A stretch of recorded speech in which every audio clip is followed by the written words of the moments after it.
Hello friends, आपका जेके biology class में स्वागत है।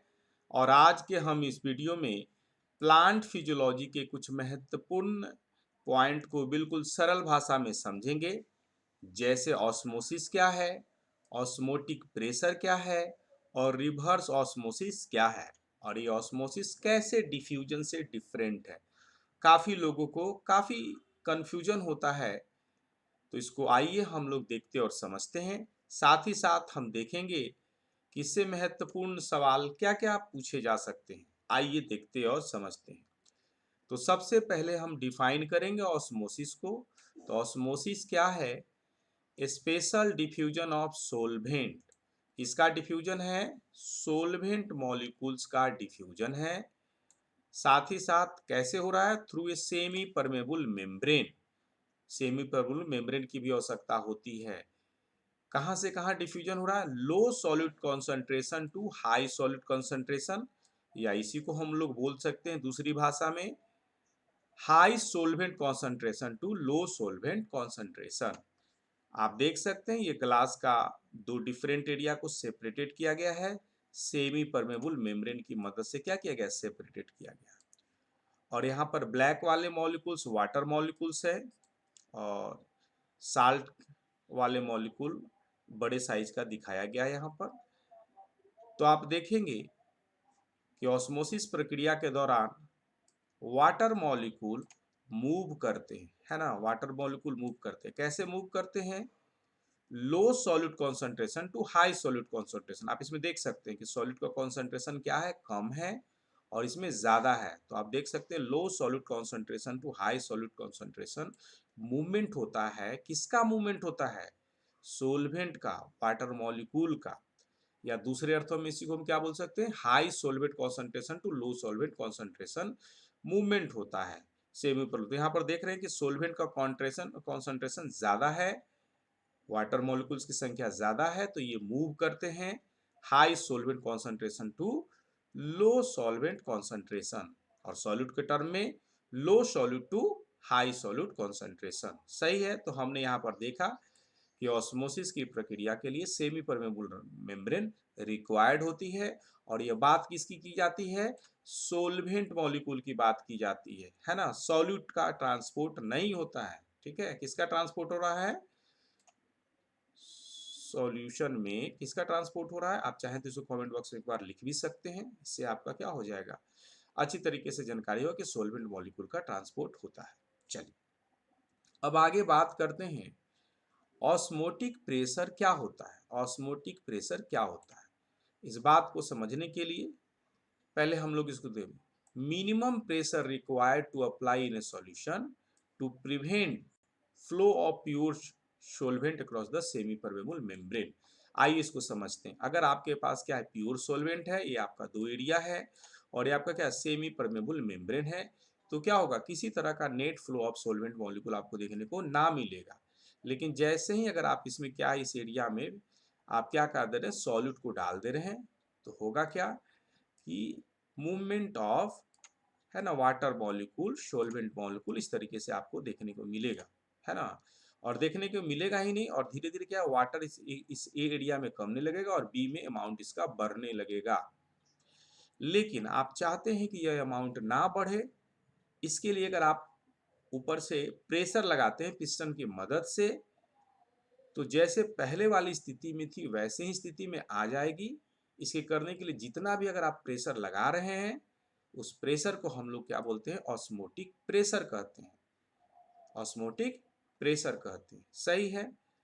तो हमने कुछ नहीं देखा और समझा, हमने सिर्फ इतना ही समझा कि भाई ऑस्मोटिक प्रेशर से क्रिएट करके आप net flow of solvent molecule को, मूवमेंट को स्टॉप कर सकते हैं और पहले वाली स्थिति में ला सकते हैं, है ना, प्रेशर अप्लाई करने के बाद।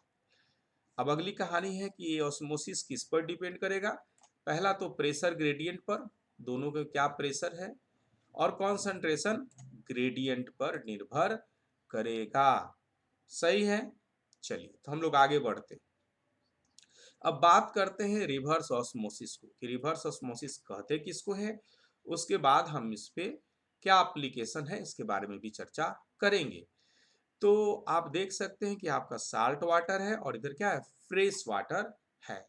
तो नॉर्मली होता क्या है कि अगर आप किसी तरह का कोई प्रेशर अप्लाई ना करें तो ये जो वाटर मॉलिक्यूल्स हैं कहाँ मूव करेंगे, वाटर मॉलिक्यूल इस डायरेक्शन की ओर मूव करेंगे। जैसा कि मैंने बताया भी है कि वाटर का डायरेक्शन ऐसे होगा और इस प्रक्रिया को हम लोग ऑस्मोसिस कहते हैं।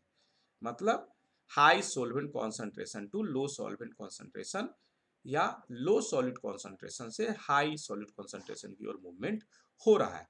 लेकिन अगर आप क्या करते हैं, इस एरिया में प्रेशर अप्लाई करते हैं, है ना, एक्सटर्नल प्रेशर अप्लाई करते हैं, तो आप पाएंगे कि ऑस्मोसिस की प्रक्रिया रिवर्स हो जा रही है। रिवर्स मतलब कि वाटर का मूवमेंट जो इस डायरेक्शन में हो रहा था, अब आपको वाटर का मूवमेंट इस डायरेक्शन में देखने को मिलेगा और through the semi permeable membrane. तो इस प्रक्रिया को हम लोग क्या करते हैं, रिवर्स ऑस्मोसिस कहते हैं। मतलब जो नेट फ्लो ऑफ वाटर जो है कहाँ हो रहा है, साल्ट वाटर से ही फ्रेश वाटर में होने लगा है। क्यों होने लगा है, क्योंकि आपने अप्लाई कर दिया है प्रेशर, साल्ट वाटर वाले चैम्बर में प्रेशर अप्लाई कर दिया है। तो जो नेट फ्लो जो वाटर का था वो डायरेक्शन क्या हो गया, चेंज हो गया है ना। पहले ऐसे हो रहा था ऑस्मोसिस जब आप प्रेशर नहीं अप्लाई किए थे, तो अब डायरेक्शन चेंज हो गया। तो इसको हम लोग बोलते हैं रिवर्स ऑस्मोसिस। मतलब ऑस्मोसिस का डायरेक्शन आप यहाँ पर चेंज होते देख रहे हैं, मतलब वाटर का फ्लो चेंज हो गया है। चलिए अब हम बात करते हैं कि इसका एप्लीकेशन कहाँ पर है, रिवर्स ऑस्मोसिस का एप्लीकेशन कहाँ पर है। तो जो हम फ्रिक्वेंटली आरओ वाटर पीते हैं उसको रिवर्स ऑस्मोसिस की मदद से ही हम लोग जनरेट करते हैं। तो आप देख सकते हैं कि आपका क्या है, प्रेशर है, देन ऑस्मोटिक प्रेशर। जो भी ऑस्मोटिक प्रेशर से ज़्यादा प्रेशर आप क्या करें, अप्लाई कर रहे हैं। तो नॉर्मल ऑस्मोसिस इस डायरेक्शन में हो रहा था, अब क्या हो रहा है, उल्टा डायरेक्शन में हो रहा है रिवर्स ऑस्मोसिस, क्योंकि आपने प्रेशर अप्लाई किया है और अब प्रेशर कितना है, ग्रेटर देन ऑस्मोटिक प्रेशर। बात करते हैं कि ये क्या आपका सी वाटर है और ये सेमी परमेबल मेम्ब्रेन है। जनरली सेलुलोज एसीटेट पॉलीमेथाक्राइलाइट का इस्तेमाल करते हैं या पॉलीमाइड्स का जो सेमी परमेबल मेम्ब्रेन इस्तेमाल करते हैं।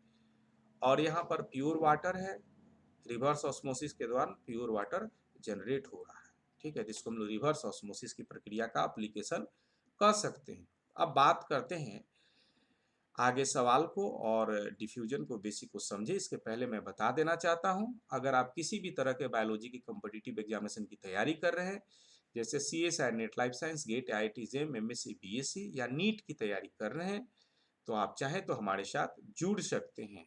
और विशेष जानकारी के लिए CSI NET life science club में 6202692436 पर कंसल्ट कर सकते हैं। और आइए और आगे हम लोग देखते और समझते। इसके पहले मैं बताना चाहता हूं, अगर आपको ये चैनल अच्छा लगे तो चैनल को लाइक करें, शेयर करें, सब्सक्राइब करें। और चैनल में आप जाके देख सकते हैं बहुत सारे वीडियो बिल्कुल सरल भाषा में बात किया गया है जिससे आपको फायदा होगा। चलिए हम लोग अब देखते हैं कि डिफ्यूजन और ऑस्मोसिस में क्या बेसिक अंतर है।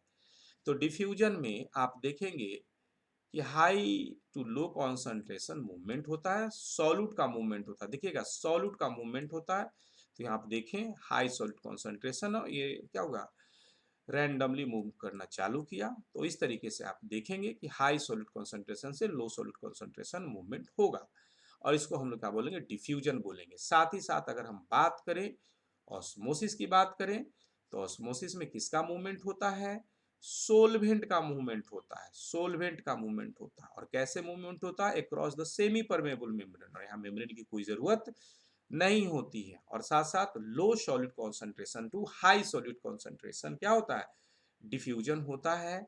किसका, सोलवेंट मॉलिक्यूल का, सॉल्यूट का नहीं होता है। तो इस तरीके से हमने यहाँ पर इस अंतर को भी देख रहे हैं, डिफ्यूजन और ऑस्मोसिस के बेसिक अंतर को भी देख रहे हैं। और आपने जैसा मैंने बताया आपको कि involvement of solvent molecule, solute molecule की बात हो रही है, और low concentration of solute to higher solute concentration की ओर मॉलिक्यूल्स मूव करते हैं सोलवेंट। और यहाँ पर क्या है, high concentration solute to low solute concentration. Semi permeable membrane की रिक्वायरमेंट होती है, सेमी परमेबल रिक्वायरमेंट नहीं होती है ये। और आप देख सकते हैं इस तरीके से कि अगर पोटैटो का आप रख रहे हैं, स्लाइस रख रहे हैं, कॉन्सेंट्रेटेड सॉल्यूशन में तो आप देखेंगे मूवमेंट ऑफ वाटर ऑब्जर्व करेंगे। ठीक उसी तरीके से अगर आप पे इंक है, इंक को क्या किया है, स्प्रेड कर रहे हैं ड्रॉप ऑफ वाटर ग्लास में, तो आप देखेंगे ये डिफ्यूजन की प्रक्रिया है। ठीक है, अब देखते हैं आपके लिए एक बहुत बेसिक सवाल है। पहला सवाल है डायरेक्शन ऑफ ऑस्मोसिस। तो आप देख सकते हैं दो चैम्बर बनाया गया है और चैम्बर में आपको दिखाया गया है कि सॉलिड मॉलिक्यूल है और इसमें ज़्यादा सॉलिड मॉलिक्यूल है और ये सेमी परमेबल मेम्ब्रेन है ना।